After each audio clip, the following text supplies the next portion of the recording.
Hi, I'm Annalyn De La Verdes and owner ng Beyond the Crust, Parañaque, Taguig, and Muntinlupa branch. Yung Taguig namin, nag-start siya last year, October, and then the second one is Muntinlupa, nag-start siya nung June.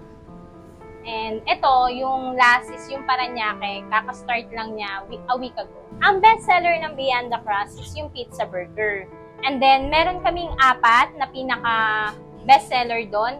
First, yung solo flavor lang, which is yung mozzarella na $4.79.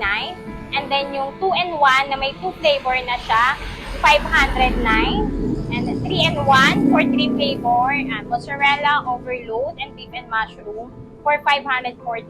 And then lastly is yung mix na may 4 flavor na po siya na Hawaiian, pepperoni, overload, and mozzarella. Syempre, unang-una, yung kakaiba doon is yung pizza at burger, pinagsama na siya. And then, yung lastly is yung totally freshly made yung mga ingredients namin. Once na may mag-order, doon lang namin siya piniprepare. Hindi siya totally frozen na katulad ng mga ibang product na ino-offer ng mga ibang restaurant or food business. Sa lahat dyan, especially dito sa sa Parañaque branch namin na kaka-start lang, sa mga hindi pa po nakakatikim ng product ng Beyond the Crust, pizza burger, ito na po yung time nyo para umorder sa amin. Yung tatlong branch naman namin, open siya daily.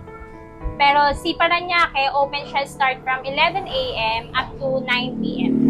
Lahat ng information namin, matatagpuan siya sa Facebook page namin na Beyond the Crust Parañaque. Kaya sa mga taga Parañaque dyan, ano pa hinihintay nyo? Hindi nyo na kailangan dumayo sa mga ibang branch na kilala like Taguig or Marikina. Dito sa Parañaque, meron na at matitikman nyo na.